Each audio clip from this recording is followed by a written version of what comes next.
আমার বউ আমাকে খাটা থেকে লাথি মেরে ফেলে দিছে। সরি, কি বললেন? লাথি লাথি মেরেছে। লাথি চেনেন না?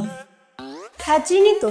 হ্যাঁ, চিনেনি তো? ওই লাথি আমাকে মেরে খাটা থেকে ফেলে দিছে। আমার কোমরটা ভেঙে গেছে। তাহলে আপনি কোমরের ডাক্তার দেখান। এখানে আসছেন কেন? কোমরের ডাক্তার দেখাবো কেন? সমস্যা তো কোমরে না। তো সমস্যা কোমরে না, আবার বলতেছেন যে কোমর ভেঙে গেছে। যে কোমর তো ভাঙছে, ভাঙলে সেই দুঃখের কথা কি আপনাকে বলতে পারবো না?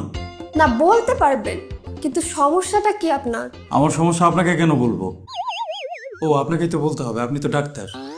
আমার সমস্যা হচ্ছে আমি অতিরিক্ত ফোন ইউজ করি, যেটা আমার ওয়াইফের পছন্দ না। ফোন ইউজ করেন? জি, বাসা থেকে অফিস আর অফিস থেকে বাসা, কোথাও আমার হাত থেকে ফোনটা নিচে নামে না। তো আপনার ফোনের সাথে লাথি মারার কি সম্পর্ক? ফোনের সাথেই তো লাথি মারার সম্পর্ক। আমার কোমরে পড়া লাথির জন্য সবচেয়ে বেশি দায়ী আমার ফোন। ইদানিং আমি যত লাথি উষ্টা খাচ্ছি সবগুলোর পেছনে আমার ফোনের হাত রয়েছে। আপনার কি সমস্যা সেটা একটু আমাকে খুলে বলবেন? ভালো প্রশ্ন করেছেন। আমার সমস্যা হচ্ছে ফোন ইউজ করতে করতে আমি দিন দিন পাগল হয়ে যাচ্ছি। আপনি পাগলের ডাক্তার না? জি, না না, আমি পাগলের ডাক্তার হতে যাব কেন? আমি একজন মানসিক ডাক্তার। মানসিক ডাক্তার আর পাগলের ডাক্তার তো একই, তাই না? একটা হয়তো শুনতে একটু ভালো শোনা যায়, একটা খারাপ শোনা যায়, কাজ তো একই। আপনার সমস্যাটা কি খুলে বলুন। আপনাকে তো বললাম সমস্যাটা আমার ফোন ইউজ করা নিয়ে। আগে কিন্তু আমি এত ফোন ইউজ করতাম না। ইদানিং কি থেকে কি ছাদের মাথা দেখতে দেখতে ঘন্টার পর ঘন্টা পেরিয়ে যায় বুঝতেই পারছি না। তাহলে আপনার ফোন ইউজ করা মেন প্রবলেম। জি, আপাতত এটাই আমার জীবনের সবচেয়ে বড় সমস্যা। অফিস থেকে যখন বাসায় ফিরি ফোন নিয়ে বসে থাকি। আমার ওয়াইফ ধাক্কাতে ধাক্কাতে আমাকে ফ্রেশ হতে পাঠায়। তারপর ওয়াশরুমে গিয়ে শখ করে একটা রিলস দেখতে গিয়ে আর বের হওয়ার কথা মনে থাকে না। আমার ওয়াইফ যখন চিৎকার চেঁচামেচি শুরু করে তখন আমি বুঝতে পারি যে অনেক সময় পার হয়ে গেছে। তো আনুমানিক কত সময় আপনি ওয়াশরুমে গিয়ে বসে থাকেন? না, সেটা তো গুণে রাখিনি। তবে একদিন আমার ওয়াইফ আমাকে বলেছিল আমি নাকি 3 ঘন্টা ওয়াশরুমে বসেছিলাম। আপনি ঠিক ঠিকানাতেই এসেছেন। আপনার একজন মানসিক ডক্টরের প্রয়োজন। আপনি আমাকে একটা সমাধান দেন। আমি এই মুহূর্তে কি করতে পারি? প্রতিদিন লাথি খেতে তো ভালো লাগছে না। আপনি যদি ফোন ইউজ করা কমাতে চান তাহলে সবার আগে যেটা প্রয়োজন হবে সেটা হলো আপনার নিজের ইচ্ছা। আমি ইচ্ছা করলে আমার ফোন ইউজ করা কমে যাবে? জি, ইচ্ছা করলেই কমে যাবে। ইচ্ছা করলে কি সবকিছু হয়? অবশ্যই হয়, ইচ্ছা করলে হবে না কেন? তাহলে আমি ইচ্ছা করলাম আমি আমেরিকার প্রেসিডেন্ট হব। আমি হতে পারবো? আপনি তো আজব কথাবার্তা বলতেছেন। না, আপনি তো বললেন যে ইচ্ছা করলে নাকি সবকিছুই করা যায়। ইচ্ছা করলেই কিভাবে হবে? যেটা আমার হাতে নেই সেটা কি ইচ্ছা করলেই হয়ে যাবে? আমি তো ফোন ইউজ করা বন্ধ করতে পারছি না, এই জন্যই আপনার কাছে আসছি। এখন আপনি বলতেছেন যে আমি ইচ্ছা করলে আমি ফোন ইউজ করা বন্ধ করে দিতে পারবো। এত সহজ হলে কি টিকিট কেটে আমি আপনার কাছে আসতাম? আপনার কেন মনে হয় যে এই ব্যাপারটা আপনার হাতে নেই? ভালো প্রশ্ন করেছেন। আমি তো আসলে ফোন ইউজ করতে চাই না। অফিসের ইম্পর্টেন্ট মেসেজগুলো দেখার জন্য আমি ফোনটা হাতে নিই। সেই একটা দুইটা ইম্পর্টেন্ট মেসেজ দেখতে দেখতে বিড়ালের নোটিফিকেশন আসে। কিসের নোটিফিকেশন আসে? জি, বিড়ালের। বিড়াল চিনেন না? সুন্দর সুন্দর বিড়াল পাওয়া যায় ইন্টারনেটে। এগুলোর চ্যানেল আমি সাবস্ক্রাইব করে রাখছি। এগুলো থেকে আমার কাছে নোটিফিকেশন আসে। বাস্তব জীবনে আমি কখনোই খুব একটা বিড়াল প্রেমী ছিলাম না, কিন্তু ইন্টারনেটে দেখতে দেখতে এখন ইদানিং খুব ভালো লাগে। একটা দেখি, দুইটা দেখি, তারপর আরেকটা, তারপর আরেকটা। নানান রঙের বিড়াল, নানান ঢঙের বিড়াল। একটা বিড়াল আরেকটা বিড়ালকে আক্রমণ করতেছে, আরেকজন লেজ নাড়াইতেছে, আরেকজন কি করতেছে নিজেও জানে না। সবচেয়ে দুষ্টু হচ্ছে অরেঞ্জ কালারের বিড়াল। কিছু কিছু সময় বিড়াল দেখতে দেখতে আমি খুব সিরিয়াস হয়ে যাই। ওদের ঝগড়াটাকে আমি নিজের ঝগড়া মনে করি।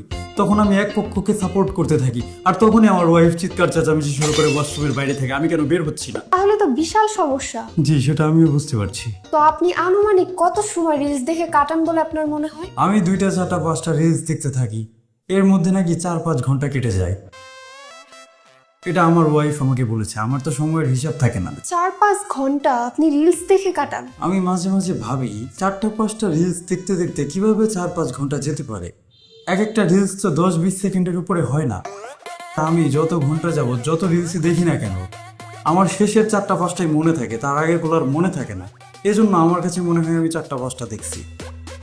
অবশ্য আমার সময় চলে যাচ্ছে এটা নিয়ে আমার তেমন কোনো আফসোস নেই।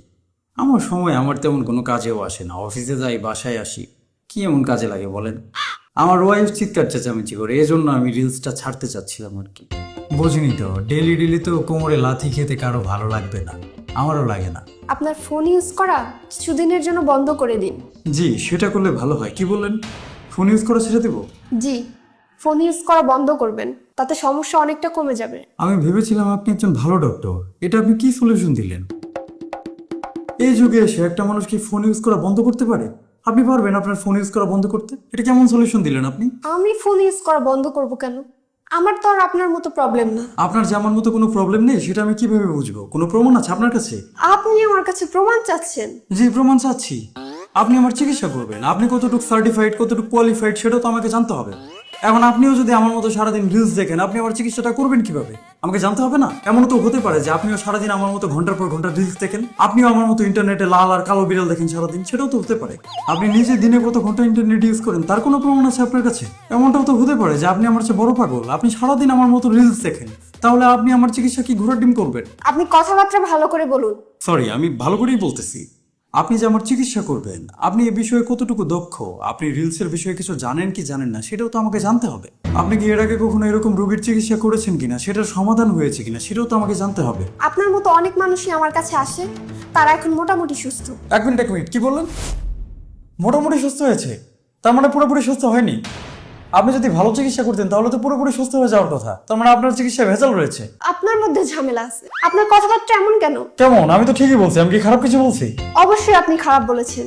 আপনি কিভাবে বললেন যে আমি একজন ভালো ডাক্তার নই? আপনি যদি না জানেন রিলসের এডিকশনটা কেমন হয়, আপনি আমার চিকিৎসাটা কিভাবে করবেন? তাহলে আপনি কি বলতে চাচ্ছেন? আপনি যদি নিজে রিলস না দেখেন তাহলে কিভাবে বুঝবেন যে আমার ঘন্টার পর ঘন্টা সময় কিভাবে চলে যাচ্ছে আর আমি কি বিপদের মধ্যে আছি? আপনি বলেন, আপনি নিজে কি রিলস দেখেন? রিলস আমি দেখি, কিন্তু আপনার মতো এত সময় ধরে রিলস দেখি না। আমিও তো আপনার মতো 2-3টা রিলস দেখতে যাই, তারপর কিভাবে ঘন্টার পর ঘন্টা চলে যায় বুঝতেই পারি না। যেহেতু আপনি রিলস দেখেন, দিনে আনুমানিক কত ঘন্টা আপনি রিলস দেখেন একটু যদি বলতেন? যদি হঠাৎ চোখের সামনে আসে তাহলে দুই একটা দেখি, তারপর বন্ধ করে দেই। সত্য কথাটা প্রকাশ হয়েই গেল। যেহেতু আমিও রিলস দেখি, আপনিও রিলস দেখেন, আমিও যেমন মানসিক রোগী, আপনিও তো মানসিক রোগী। সুতরাং আপনার কাছে চিকিৎসা করাতে আসাটা আমার অনেক বড় ভুল হয়েছে। আপনি উল্টাপাল্টা যা খুশি তাই বলে যাচ্ছেন। আপনার দ্বারা চিকিৎসা করালে আমার কোনো উপকার হবে বলে মনে হয় না। আপনি একটা কাজ করুন, ভালো একজন মানসিক ডক্টর দেখান যে নিজে রিলস দেখে না। যে সময়কাল চলতেছে, রিলস আর শর্টস যারা দেখে প্রত্যেকটা মানুষই পাগল, কাউকে আমি আপাতত বিশ্বাস করতে পারছি না। আমাকে একজন ভালো ডক্টর খুঁজে বের করতে হবে। আমি আসি। আচ্ছা ম্যাম, ভালো একজন কোমরের ডক্টরকে আপনি সাজেস্ট করতে পারবেন? যেহেতু আপনি একজন ডক্টর, যদিও রিলস দেখা ডক্টর, তারপরেও তো ডক্টর। যদি সাজেশন করে দিতেন চিকিৎসাটা হয়তো ভালোভাবে করাতো। গত রাতে লাথিটা খুব জোরে দিয়েছে, ব্যথা করতেছে। যদি একটু সাজেস্ট করে দিতেন উপকার হতো। আপনি দয়া করে নিজেই খুঁজে নিন। আপনাকে দিয়ে চিকিৎসা করাবো না বলে হিংসা করছেন আমাকে, না? আর শুনুন, জি বলুন। যদি পারেন আমার এই চেম্বারে আর কখনোই আসবেন না। জি, আর যদি পারেন আপনার চেম্বারটা কোনোদিন খুলবেন না। আমি আপনার এই চেম্বারটা খোলা দেখতে চাই না। ভালো থাকবেন।